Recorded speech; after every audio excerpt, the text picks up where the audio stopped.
epidemia en el mundo produjo algo así como el triple de víctimas que la Guerra Mundial, más que entre la Primera y la Segunda Guerra Mundial juntas. Aquí murió alrededor de un 2% de la población. Hay poblaciones donde murieron el 6% o el 7%, y muy virulento.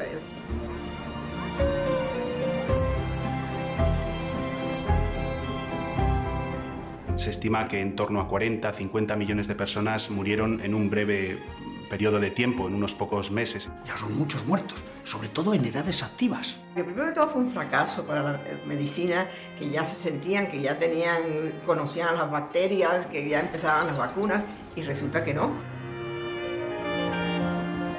Como madre de todas las pandemias, fue el origen de los virus de las pandemias posteriores. Esta gripe del 18 tiene un patrón diferente a las otras y mueren los jóvenes.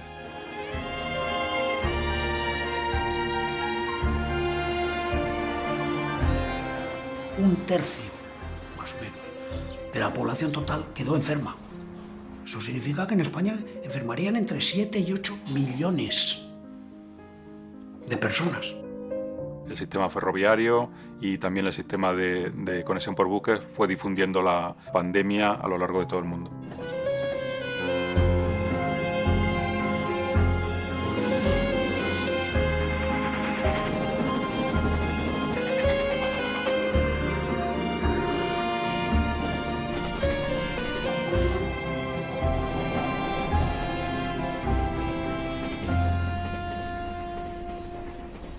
La gripe empieza en febrero en los Estados Unidos. Esa es la primera noticia cronológica que tenemos. Hay otras teorías sobre el origen, pero esa es la primera noticia que tenemos. Lo que hay con certeza es la constancia de que en un campo militar de los Estados Unidos, un campo donde se concentraban gran parte de las tropas que iban a ser enviadas a Europa, es el principal foco conocido de difusión de la gripe.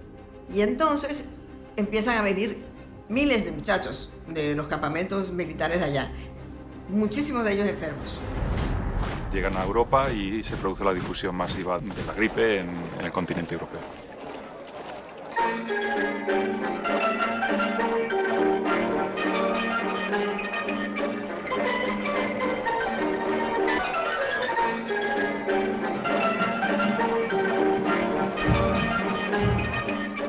Cuando llega a España es mayo, son las fiestas de San Isidro, se enferma el rey, se enferma el primer ministro, las actrices de los teatros, cierran los teatros. Entonces salió en toda la prensa y la llamaban El Soldado de Nápoles por una opereta que estaba de moda, que tenía una música muy pegadiza. Vamos a contarles cómo es la enfermedad de moda que en forma de brutal epidemia se ha metido en las casas de Madrid. Y que por haber entrado en todas, absolutamente en todas, hemos dado en llamarle El Soldado de Nápoles.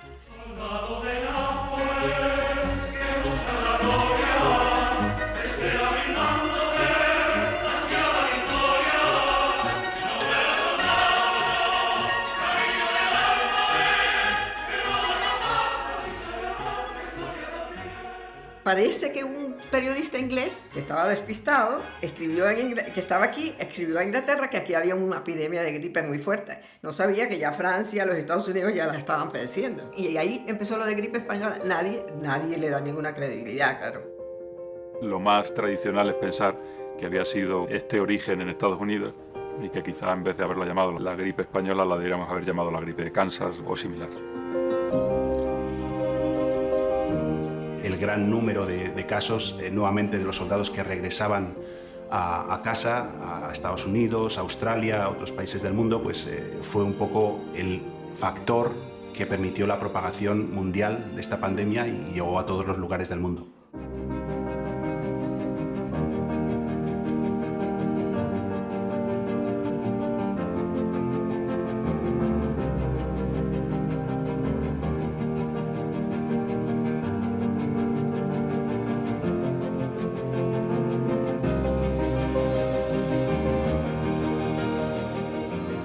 Claro, 40-50 millones de excombatientes de decenas de países repartidos por todo el mundo, celebrando la victoria, sobre todo los que habían ganado, claro, la victoria, en sus países, en fiestas, desfiles y tal, pues bueno, eso es una difusión enorme de la epidemia, ¿no?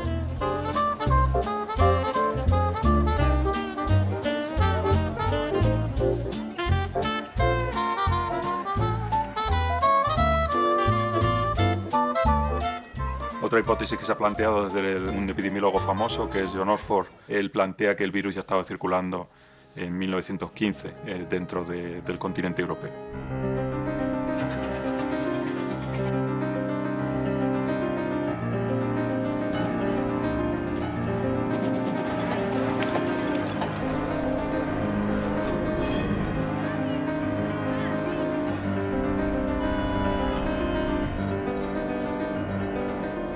Que no es que de repente un día el virus decida, sino que es todo un proceso largo de transformaciones en el entorno, entre las condiciones de vida de las personas, ese movimiento, desplazamiento.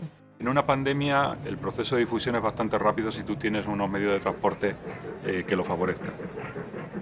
Hay algún investigador que plantea que es probable que hubiera población china que tuvo que venir en 1917 a Francia y que pudieran ser los que pudieran haber transportado el virus en ese momento. Incluso plantean el origen de la pandemia en Francia.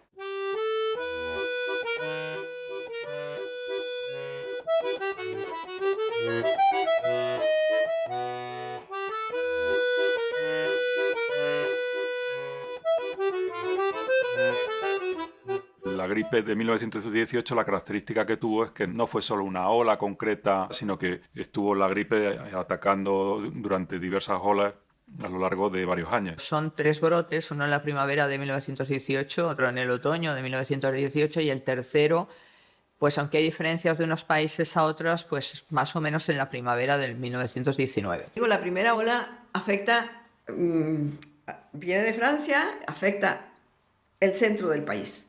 Madrid, sobre todo, Madrid fue impactada por esa primera ola que era más bien benigna. Desde hace días cunde en Madrid una epidemia que hasta ahora se presenta con caracteres de benigna, pero tiene justamente alarmados a todos los vecinos de la corte. La enfermedad, cuyos síntomas son generalmente vómitos, fiebres, diarreas y dolores en todo el cuerpo, es en el fondo algo semejante a la gripe o trancazo. Pero no llega a meterse en la parte rural ni nada. Viene, explota como una gripe fuerte, pero sin tanta mortalidad. Pero es que la ola del otoño del 18 fue la peor de todas. En España, el 75% de la mortalidad que se produce durante toda la pandemia del 18 se produce en octubre-noviembre. El factor que más influyó fue la inmunidad. Es decir, aquellos que tuvieron la primera ola se salvaron en gran parte de la segunda. Y el otro factor es el nivel de vida de las provincias.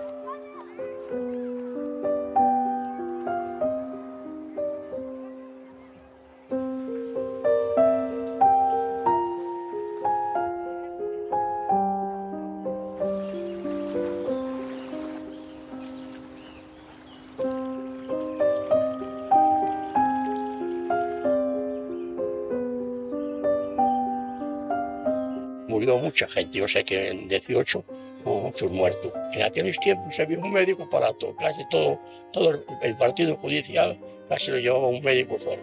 Se llama el doctor Cebreiro, cobraba muy poquito, era un doctor muy humano, a los pobres no les cobraba nada.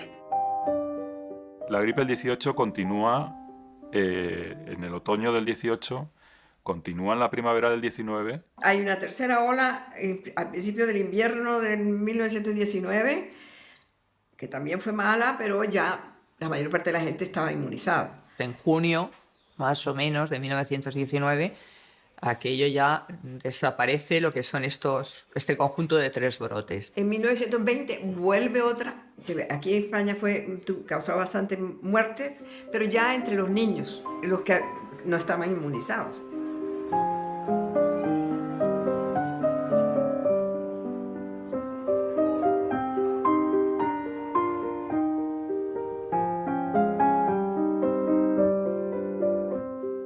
Las gripes pandémicas, pues en nuestra historia reciente nos han enseñado que vienen en torno a 30, 40, 20 años y muchas de ellas proceden de recombinaciones entre virus aviares o virus de otros animales y virus que están circulando en la especie humana. El virus de la gripe hay millones y circulan entre los patos silvestres. Y estas aves migratorias infectan a la foca, infectan a otros mamíferos y poco a poco el virus hasta que encuentra una forma de infectar al hombre. En aquel momento, en el año 1918, no se conocía todavía el virus de la gripe. Se estuvo durante mucho tiempo tratando de aislar bacterias que fueran las culpables de la patología. Y con esta pandemia eso no ocurrió, porque no se logró aislar o poder ver un germen que fuera el productor de la gripe. Durante aquella época, pues, muchas personas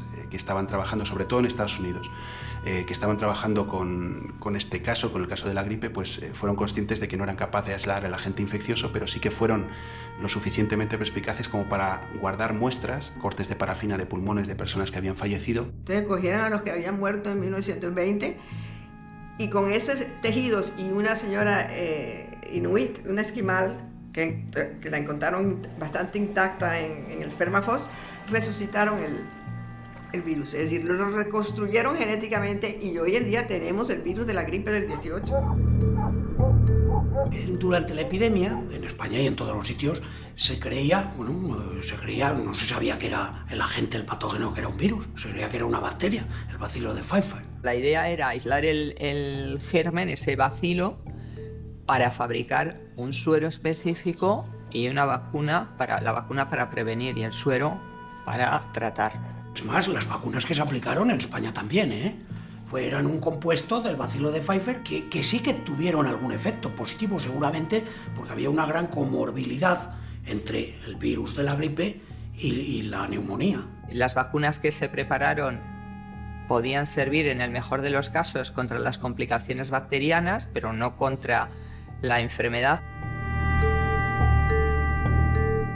En los años siguientes, como se siguió investigando, cuando ya se descubrió que era un virus, pues claro, la primera vacuna ya fue de los años 30, fue poco después, ya antigripal. Fue con posterioridad que se supo que era la gripe y después de muchísimos años, hasta bien entrados los 2000, que no se logró secuenciar e identificar completamente aquel agente infeccioso. En el hombre, el bacilo de la influenza puede llegar hasta la sangre, aunque lo ordinario es que se localice en la superficie. Aunque dicho microbio puede eliminarse por la boca, en la mayor parte de los casos se expulsa por las vías respiratorias, ganando el ambiente al desprenderse de los esputos.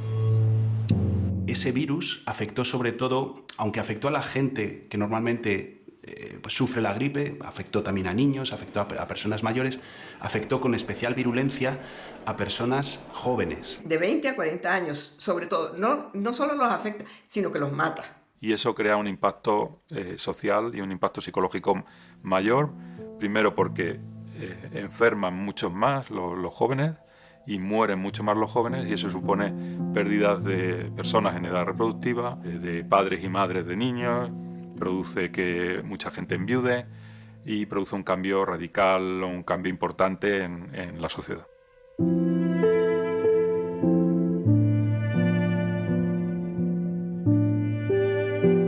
Mi hermana tenía 3 años, la que ha sobrevivido, y cayó, claro, con la gripe, pero después de ella había un niño de 2 y otro niño de 1. Teníamos una niñera y todos cayeron y murieron los niños y la niñera.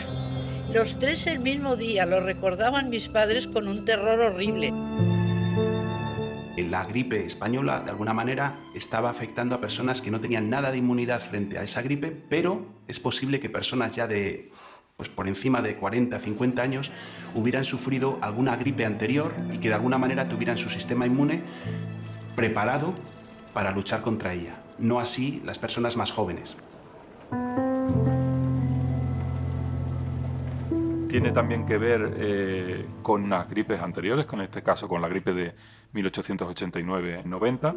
Parece inferirse de esa conexión que aquellas personas que pasaron la gripe de 1889-90 tenían algún tipo de protección respecto a la gripe del 18.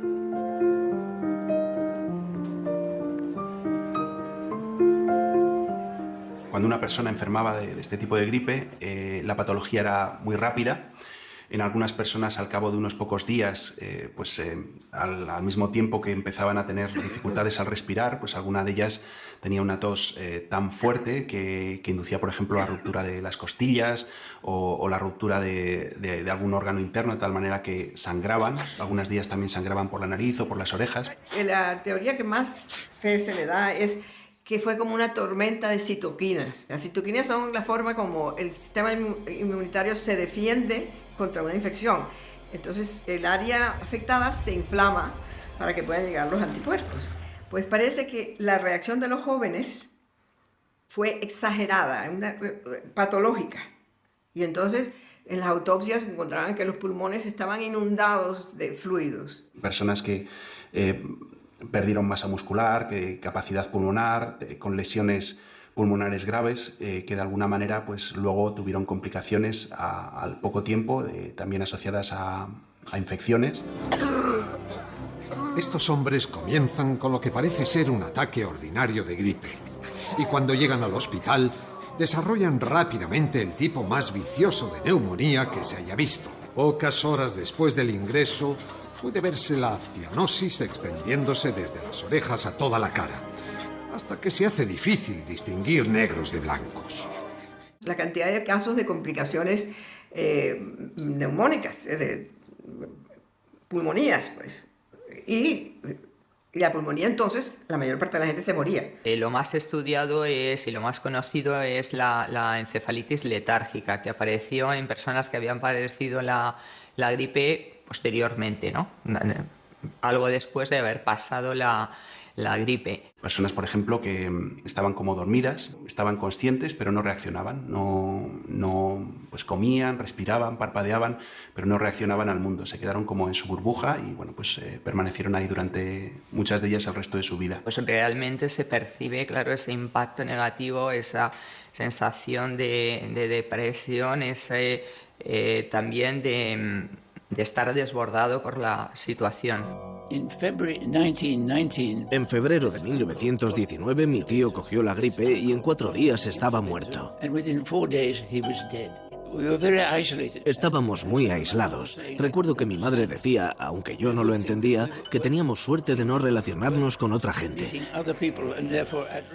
Cualquier persona, sea rico, sea pobre, sea niño, sea mujer, puede morir en una de estas enfermedades. Las estrellas, algunas de ellas enfermaron, algunas murieron. Por ejemplo, Lillian Gish y su hermana Dorothy Gish, que eran famosísimas, entonces las más famosas, la tuvieron la gripe. Lo mismo que Mary Pickford. Mary Pickford era lo más de lo más.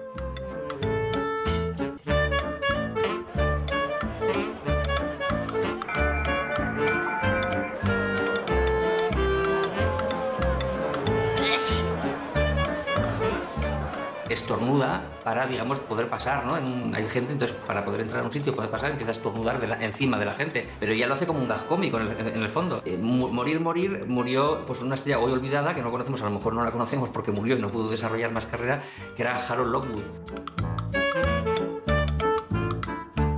Aunque el impacto fue mayor en gente con menos recursos, varios de los que participaban para redactar el Tratado de Versalles durante la Primera Guerra Mundial fueron afectados ellos directamente o sus familiares. Bueno, también Clemenceau y Lloyd George, el británico, también tuvieron la gripe. El Kaiser también, por supuesto. Pero los 3 de la Conferencia de Versalles la cogieron. Y el más grave, Wilson. Por ejemplo, el pintor Munch, el noruego Munch, él también fue afectado y él se pinta. Se levantó un día de la cama, hizo un autorretrato enfermo de gripe, que así tituló. Él está enfermo, pero el cuadro en sí entero es un cuadro de enfermo. Se ve la melancolía, la tristeza, ese sillón amarillo en el que se sienta, la curva que forma su cuerpo envuelto en una bata. No se ve que haya sido una habitación de enfermo, pero sin embargo está la enfermedad presente. Pero que en el fondo lo que estaba mostrando esa obra era como una renovación, unas ganas también de una nueva vida. Un poco después sale de la gripe española y se hace un autorretrato, esta vez en azul en vez de en amarillo, tremendamente expresionista, en la que se ve en su rostro en un atrevidísimo primer plano los estragos que la enfermedad le ha causado. Klimt, si no recuerdo mal, otro pintor, ese sí murió. Klimt, en febrero del 18, sufre una embolia que se transforma en neumonía y muere, probablemente contagiado por la gripe española. Klimt es el autor del famoso El beso, otro de los iconos del siglo XX. La gripe del 18 sí que supuso un miedo y unos confinamientos que implicaron una mayor creatividad. Es visible en Schoenberg y en Stravinsky también ese cambio en el tipo de música. La música dodecafónica surge como todo ese proceso realmente. Hay muchos factores. La pandemia tuvo que ver, pero tuvieron que ver también el desmantelamiento del antiguo régimen en todos los sentidos, político, social, moral, ético, ¿no? Prokofiev no llegó a contraerla, pero estuvo toda su vida preocupado precisamente porque tenía miedo de poder hacerlo. Bartók tuvo una infección de oído que prácticamente le llegó a dejar sordo. Stravinsky también. Es que muchos de los compositores pasaron por esta gripe del 18, de los que fueron a Estados Unidos, porque fue uno de los primeros lugares donde se empezó a difundir.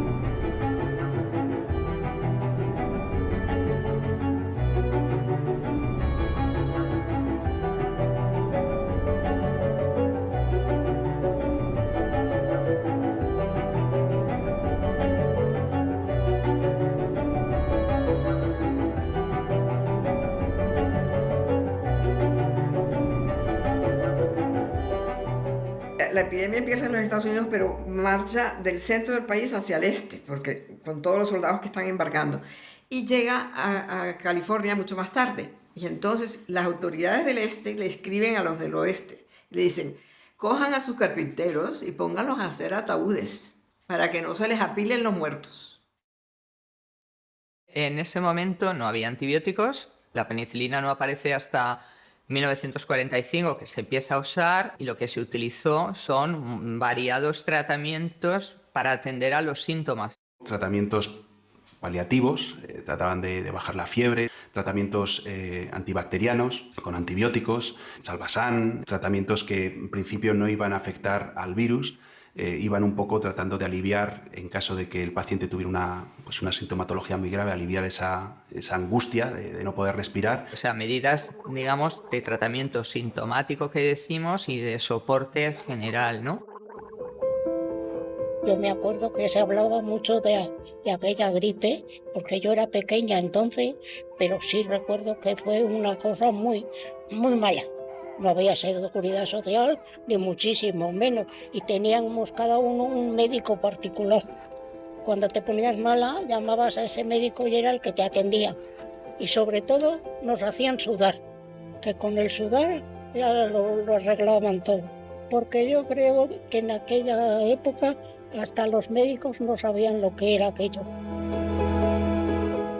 Mi padre me contaba, y mi tío también me contaba, de que una de las cosas que les hacían a los niños, les metían en habitaciones cerradas, les echaban el zotal, les echaban agua y bueno, pues de esos vapores pues pensaban que los niños iban a de alguna manera estar más preparados y a no infectarse. Se utilizaron muchos recursos, pues la quinina, pues que ya se había utilizado contra otras fiebres, ¿no? O contra la malaria. Se incorporó, por ejemplo, como novedad la aspirina de Bayer.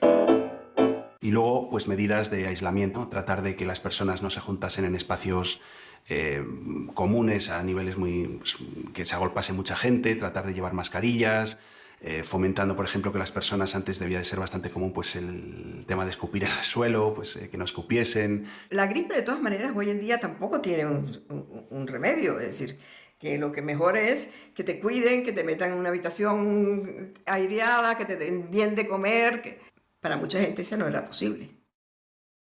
Lo que teníamos era la beneficencia municipal. Pero claro, esa estaba destinada a los pobres, a las personas calificadas como pobres de solemnidad. Quien tenía dinero pues iba a ese médico al que pagaba y ya estaba. Y el grupo de personas que no iba a entrar dentro de esa beneficencia, si podía, pagaba esas sociedades comerciales que le cubría la atención médica, farmacéutica y si moría, pues también el entierro. Aparte de las casas de socorro, que atendían fundamentalmente a personas con bajos recursos, estaban los centros hospitalarios. La capacidad que tuvieran estos hospitales se veía más que superada. Se requirió el establecer pabellones Docker, traído, digamos, del ámbito de la medicina militar. En el Instituto de Salud Carlos III, en esa zona, hubo que instalar hospitales de campaña. No había suficientes hospitales ni suficiente nada. La gente lo vivió y el que le tocó morirse se moría. Hubo dificultad para tener médicos disponibles. De hecho, se utilizó a los estudiantes de medicina del último año. O sea, se buscó tratar de cubrir esas necesidades. En Madrid y en otras ciudades, el gobierno permitió que médicos y enfermeras jubilados, eso sí, remunerados, sirvieran para asistir a los enfermos en las epidemias. Que entonces se iba a la casa socorro y nos atendían muy bien. Se jugaba en la calle, a la comba, había todo, se jugaba, eran otros juegos, otras cosas. Las autoridades médicas, sobre todo, y algunas militares, pero sobre todo las autoridades médicas, sí que señalaron los problemas y las medidas que había que tomar. Pues se implementaron medidas que se vienen aplicando desde, con pequeñas variaciones, desde las epidemias de peste que asolaron Europa. Confinamiento y distanciamiento físico y social, como medidas básicas. Y después, claro, todo lo que eso trae aparejado de freno de la economía. Otras medidas que se tomaron, desinfecciones no solo de mercancías, sino también de las personas. Por ejemplo, limpieza de las calles en las localidades o donde llegaba el tranvía. Generalmente coincidían los políticos del momento en que había que tomarlas porque también había que mostrar a la población que se estaba haciendo algo. En los Estados Unidos tomaron medidas, por ejemplo, la mascarilla, que aquí no se vio. Porque fue más propio, se utilizó más en, digamos, ámbito anglosajón. Estuvimos más centrados en el lavado de manos, que es muy importante, claro, y en otras medidas que esa entonces suele estar relacionado con esa tradición cultural y también científica.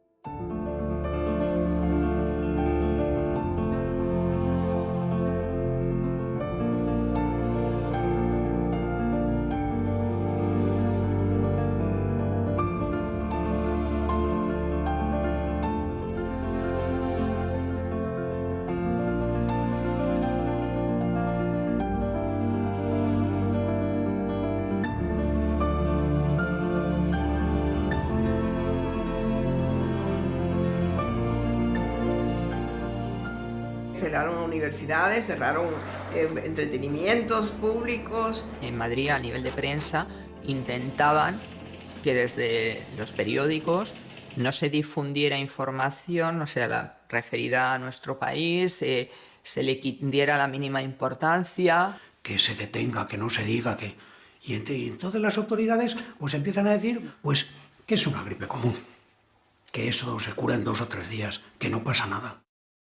De entrada, digamos, era como algo banal, entonces no había esa percepción del riesgo.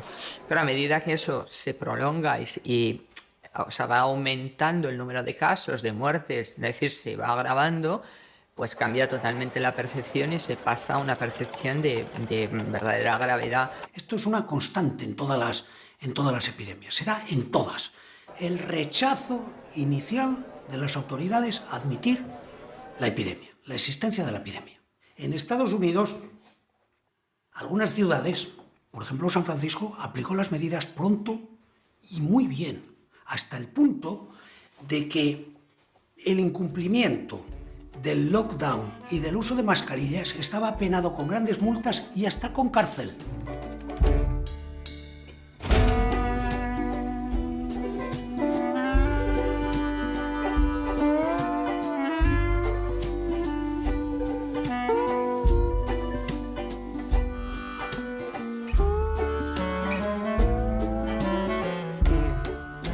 A los actores, estrellas o gente más conocida no les gustaba llevar mascarilla, les quitaba de alguna manera ese glamour que tanto exigía la gente en aquella época. Las estrellas, digamos, masculinas entre comillas, más masculinas, pues tanto por decisión propia como por decisión del estudio de la compañía que lo sustentaba, no les gustaba, esto es una cosa increíble, no les gustaba que tuvieran la mascarilla porque les quitaba hombría, les quitaba masculinidad. Era como decir, este señor necesita una mascarilla, con lo superhéroe que parece que es en las películas.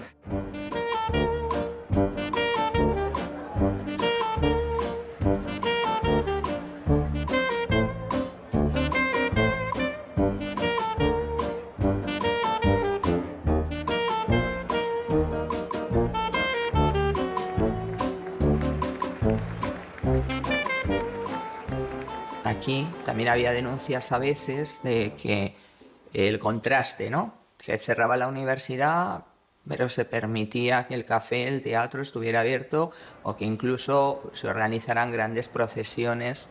Esta segunda ola se penetró a los pueblos más remotos de España. ¿Y qué pasó? Que coincidió con todas las fiestas y las autoridades no querían prohibir las fiestas. Claro, se hizo tarde, se hizo mal, la gente no creía a las autoridades. Se imponen medidas de prohibición, se prohíben ya las fiestas que ya habían pasado, claro. Y la iglesia se le da por hacer una novena multitudinaria para pedirle a Dios que se pare la pandemia. Las medidas tienen que ser rápidas y mantenidas durante mucho tiempo. Se vio que las ciudades donde se habían impuesto estas medidas antes salieron mejor libradas. En los años 20, los estados que aplicaron el confinamiento creció su PIB 5 o 6 veces más que los que no lo aplicaron. Estaba la discusión, como siempre, si optar por la economía o por la salud. Y es un dilema absurdo, porque es que sin salud no hay economía.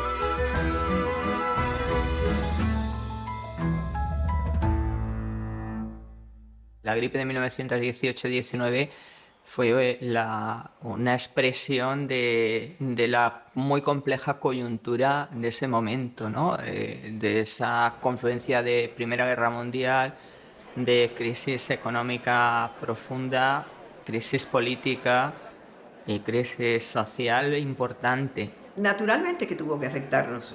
Padres de familia muertos, absentismo violento, consumo cero. Hubo muchísimas dificultades, claro, una economía de guerra, pues naturalmente, bueno, y los países europeos se endeudaron con Estados Unidos, que era el principal acreedor en miles de millones de dólares.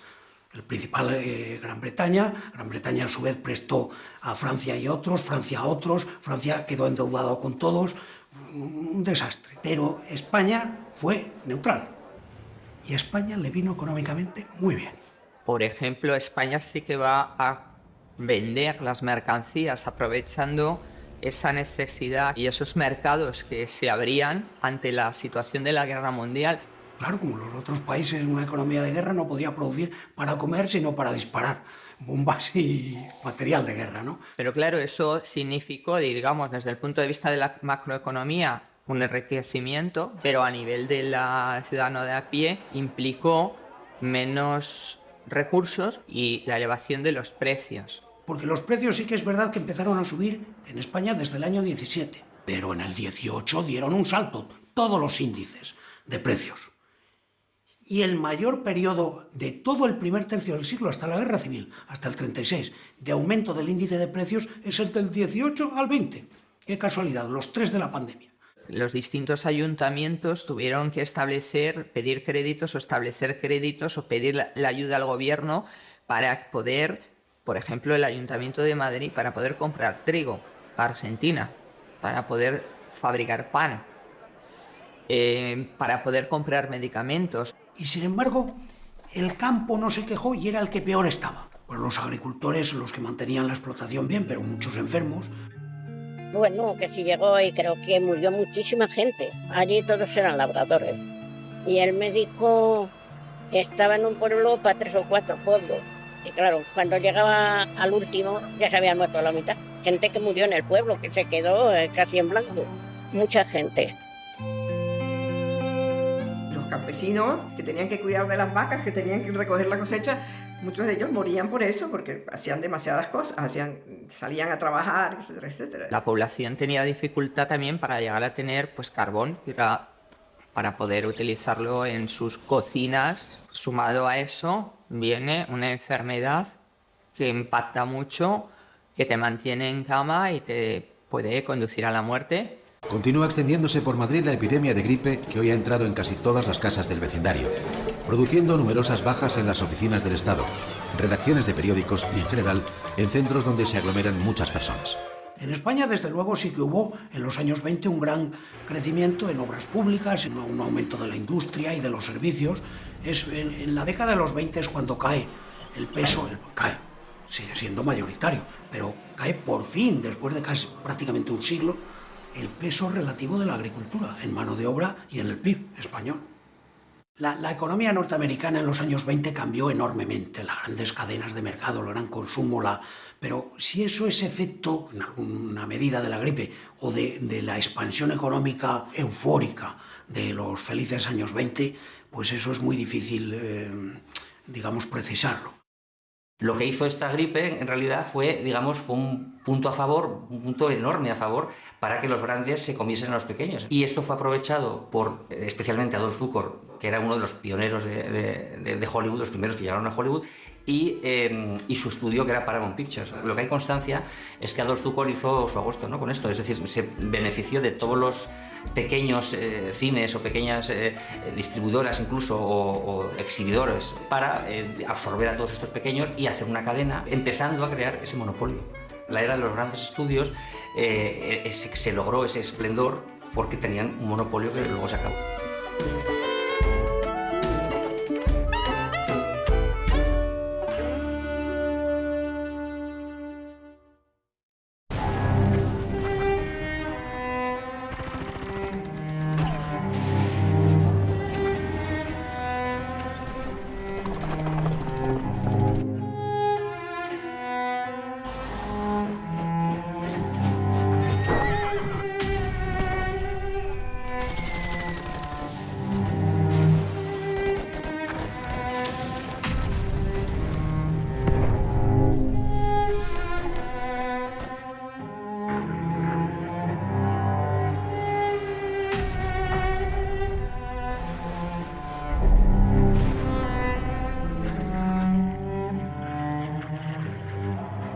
De 1918 fue una gripe que, por su grado de virulencia, acabó con tal número de personas en tan poco tiempo que rompió un poco los esquemas de estabilidad social y de alguna manera fomentó o desencadenó el final de la Primera Guerra Mundial y el armisticio, con las consecuencias que tuvo también a la hora de prepararlo para la Segunda Guerra Mundial. Hay un investigador sudafricano que tiene esa hipótesis, que la gripe del 18 afectó a la guerra en su conjunto y que pudo determinar también la forma en la que finalizó la guerra. El ejército estaba debilitado porque una gran parte estaba enfermo. Había que meter a todos los enfermos con los heridos por esas carreteras llenas de barro y de obstáculos y no sé qué. Los enfermos eran un problema estratégico, es decir, que sí influyó en la guerra. El que las tropas, un gran número de tropas estuvieran enfermas, que no pudieran ir al combate, el gran número de bajas, el gran riesgo que corrían los dos ejércitos a la hora de enfrentarse y no tener en sus líneas de frente el número de soldados que estarían dispuestos a pelear. ¿Pero por qué los mandan sabiendo que estaban enfermando tanto? Los mandan porque Alemania se preparaba para dar una última ofensiva esa primavera. No querían contar que tenían la mitad del ejército en la cama, ninguna de las potencias que estaban en la guerra. La distribución espacial que se ha producido de la gripe en el caso de España tiene mucho que ver con el flujo de población que se produce, por ejemplo, de portugueses que vuelven de la Guerra Mundial, y las zonas por donde van pasando son zonas que están muy afectadas, sobre todo en la segunda ola. Hay que recordar que España efectivamente no fue un país beligerante en la Primera Guerra Mundial. Pero España en esos años mantenía una guerra muy importante, que era la guerra o las guerras de Marruecos. Muchos de los militares estaban en Marruecos, de los soldados, de los reclutas. Todavía no se sabe si murieron por la acción bélica de la misma guerra, por efectos de la enfermedad, tuberculosis, malaria en Marruecos, por ejemplo, o si murieron por efecto de la epidemia de gripe del 18 al 20. En Barcelona la gripe fue muy fuerte porque había vuelto tropa de África. Había mucha gente que vivía en las barracas del Somorrostro, el Barrio Chino, en la montaña de Montjuïc, junto a las fábricas de carbón. Se contagiaban en los cuarteles, en los colegios, en las iglesias, en los cines, en los teatros. Por el Paralelo y Barrio Chino había muchísimos, ¿cómo se llama?, de cabarets. Había mucha gente, entonces la gripe se contagia persona a persona. Y claro, en la época del 18 esto era todavía mucho más pobre. Los Estados Unidos, como estaba en la guerra, no permitió que se acabara la producción para la guerra. Es decir, ahí iba todo el mundo a la fábrica a hacer tanques, porque sí, enfermos o no enfermos. Crusen decía que no había problemas. Es más, el 28 de septiembre, en lo más alto de la epidemia, prepara el gran desfile del préstamo, la Liberty Loan Parade. Varios miles de manifestantes, marines, enfermeras, bailarinas, músicos, etcétera, desfilando por todas las calles y varios cientos de miles aplaudiéndole por la calle. Hasta ese día había habido 30, 100, 40, 100 enfermos en Filadelfia. A los 3 días explotó.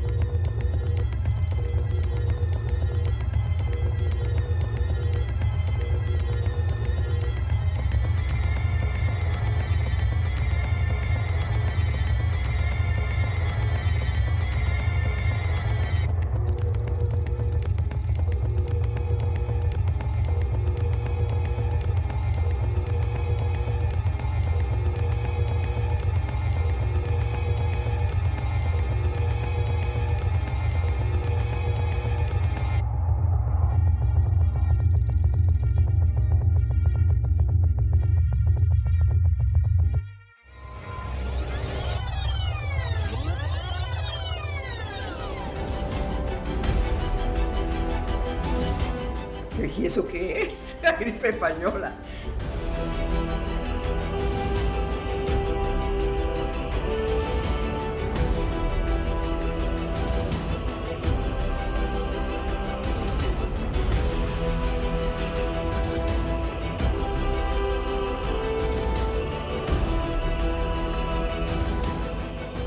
Desde el año 2000 aproximadamente, 2000 poco, se ha empezado ya a escribir mucho, sobre todo por ahí fuera, ¿verdad? Pero también en España. Ni mis padres me hablaron. Mi papá era médico, entonces cuando le dije, oye papá, me dijo, ah, sí, por Bogotá pasaban los carros de mula a recoger a los cadáveres en la calle. La sociedad española y la sociedad en general mundial viene de un periodo en el que la mortalidad es normalmente alta. Se les morían 4 de cada 6 hijos que nacían, es decir, que era una cosa muy terrible. Tenían una presencia constante de la muerte, la esperaban. Y yo creo que por eso pasaron página. Había pasado cuando yo era joven. Mi padre solo decía, cuidado con la gripe, que ha habido una gripe malísima, que ha muerto muchísima gente. No os descuidéis, no cojáis frío. Y luego hay una circunstancia evidente, que es la Primera Guerra Mundial. Es un hecho que involucra a muchos países, que tiene un significado mucho más icónico, si se quiere poner de esa manera, y la gente pues tiene más en la memoria la guerra y los eventos de la guerra que una enfermedad más de las que ha habido durante ese periodo de tiempo.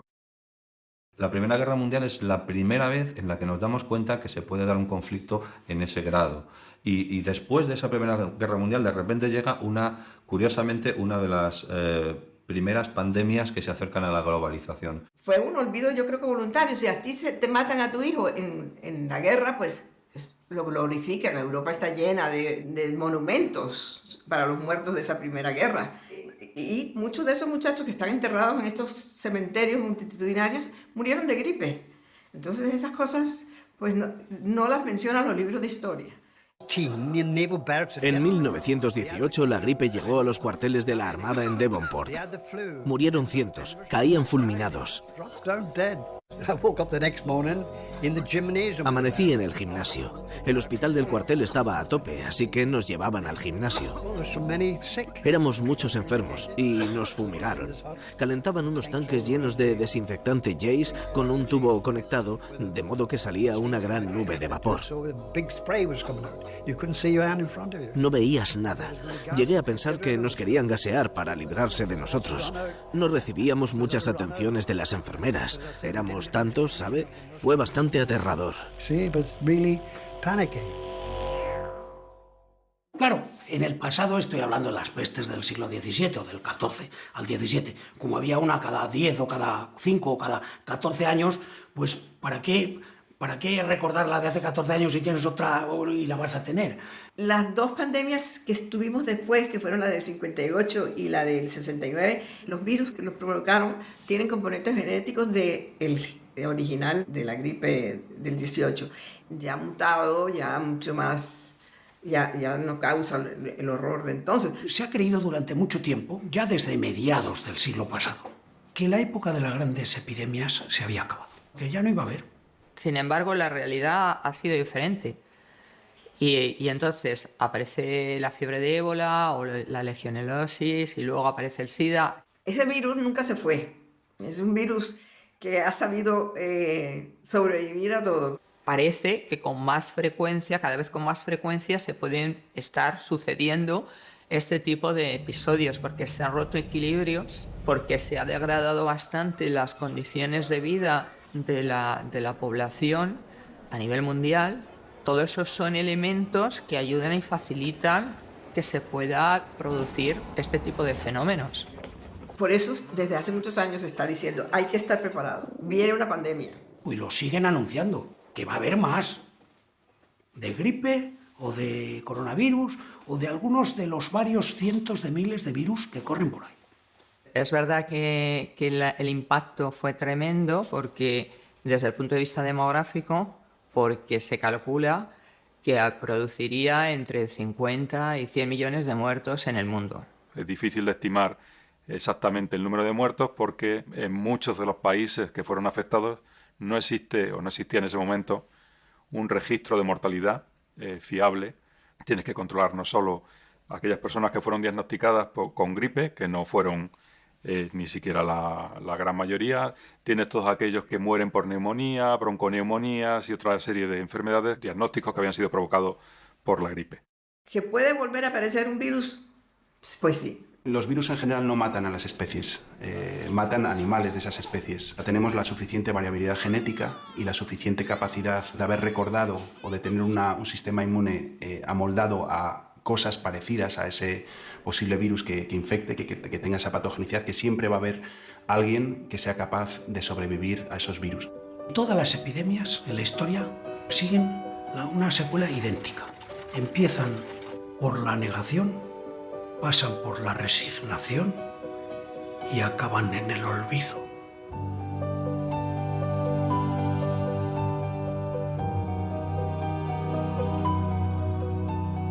Hablando de enfermedades, la Organización Mundial de la Salud está preocupada por un virus que afecta al aparato respiratorio y que ya ha causado 2 muertes y una treintena de casos en China. El Departamento de Salud del Gobierno vasco ha detectado un caso sospechoso, una mujer de origen chino que ha regresado recientemente de esa ciudad de Wuhan, presenta síntomas. El